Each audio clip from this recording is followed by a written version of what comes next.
Hey there, how you doing? This is Carville Bailey, and in today's video, I want to talk about substitution procedure as well as free throws. Substitution procedure as well as free throws. But if this is your first time checking me out, I want to welcome you and say thank you, congratulations for checking it out. What I do is I help parents of under-recruited or unrecruited student athletes save money on college by helping their athlete get a full college scholarship. So in today's lesson, let's talk about substitution procedure. When you are substituting and the coach sends you in, first of all, please run to the scores table. Run to the scores table, don't walk. Run to the scores table like you want to play. Run to the scores table ready to play. The coach call your number, the coach call your name. You got to be ready to play. Literally, I've had players when I was coaching, if they walk to the scores table, I just told them to sit down. So you want to run to the scores table. The second thing, you want to know who you're going to go get. You want to make sure, clear and sure, that you know who you're going to go get. Again, I had athletes and my players sometimes, it would be a joke to them if, let's just say that a player did something. And the way that I've always taught my athletes is everybody can play every position if need be. So if someone just made a bonehead error, bonehead turnover mistake, I would just tell I would just say, somebody go get them. And everybody would be running to the scores table, right? Because they all wanted to play.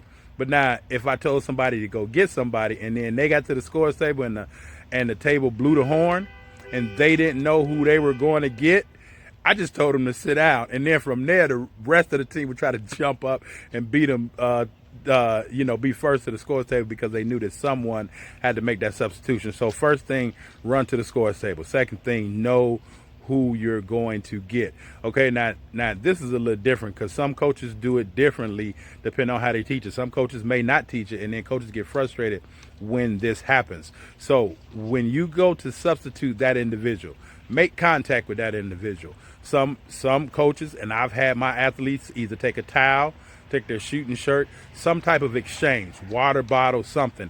Exchange some type of something with the person that you're coming to go get. Sometimes handshakes work, a five, who do you have and all that. That handshake may work, but if they have to exchange something because the athlete that's coming in cannot have that item with them while they're on the court, that's a great way to make sure that everyone knows who they're going to get and substitution procedure runs smoothly, real smooth. Also, now, after you exchange, you want to make sure that, now this is for the player that's coming out.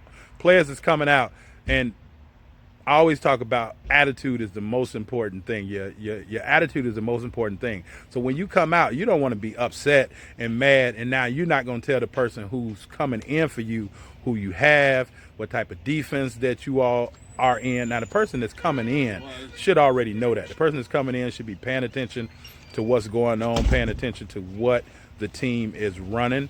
But if, let's say, they don't know, if they happen to forget, then the person that's subbing, the person that's going out, make sure when you get the item from the other individual, make sure that you tell them, look, we're in the man-to-man. I got number 12, I got number 14, I got number 54, 53, whatever. We're in the zone, we're in a 1-3-1, we're in a 1-2-2, I'm on the wing, I'm on the right block. Like, communicate and let it be known so that everyone knows their responsibilities. All right, and then lastly, that person is coming out after you make that fair exchange.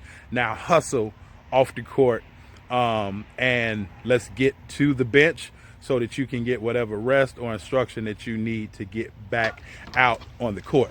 All right, so that's free throw, that's substitution procedure. All right, last thing is free throws. Free throws, please, please, please. Athletes, work on your free throws. Parents, have your athletes work on their free throws, because it's an old saying that if you shoot 100% in practice, you'll probably shoot 80% in the game. Generally, they say that your percentage goes down about 20% from practice to a game. So if you're shooting 70% in practice, making 7 out of 10, come game, you'll probably make 5 out of 10. So you want to work on, you want to make sure that you're working on your free throws so that they become automatic. Because guess what? Guess what free throws are? Free. Guess what free throws are? Free throws are free. So it's no defense there, and oftentimes it's a little bit more scarier because like it's a lot that it can be a lot of pressure on you because it's just you and you at the free throw line, you and the ball. So make sure that you're practicing your free throws because one, if you make free throws, you will always be in the game at the end of close games. You will always be in the game at the end of close games if you can make free throws. All right, you can almost assure yourself that you won't be in the game at the end of close games if you cannot make free throws. So practice on your free throws. When you get to the free throw line, I'm gonna give you guys a bonus, okay? In every gym in the country, it's a certain thing called the nail. The nail is what splits up. It's almost like right hemisphere and left hemisphere for my geography people.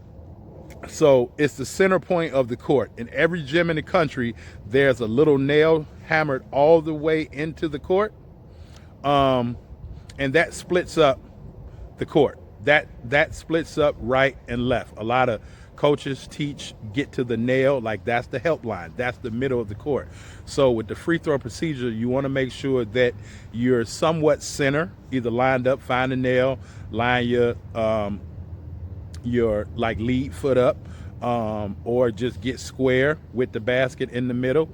Get a routine. Whatever you do, you should do it every time you shoot free throws. That should be comfortable. Whatever your routine is, keep your routine that way. Now, when you get up to the free throw line, as long as you go to your routine, that'll bring some sort of familiarity as well as comfortability to you. So have a great, it doesn't even have to be great. Just have the same free throw procedure each and every time that you go to the free throw line. All right. I hope this helps.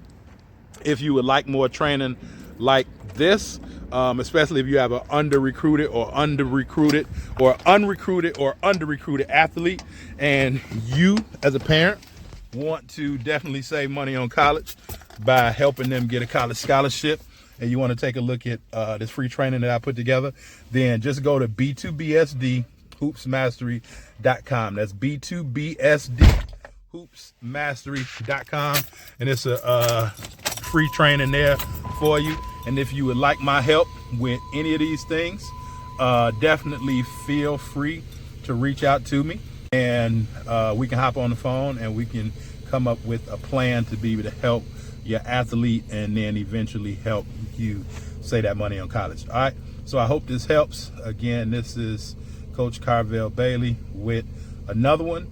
Go subscribe to my YouTube page at Coach Carvel Bailey. And again, remember, when you substitute, all right, know what to do when you are the person subbing somebody out, or you are the person being subbed as well. And let's work on those free throws, because those free throws will be the difference in a 3-point lead with a minute on the clock and finishing with a 10 or 11-point victory at the end of the game because we made our free throws. All right, hope this helps. Carvel Bailey, 1.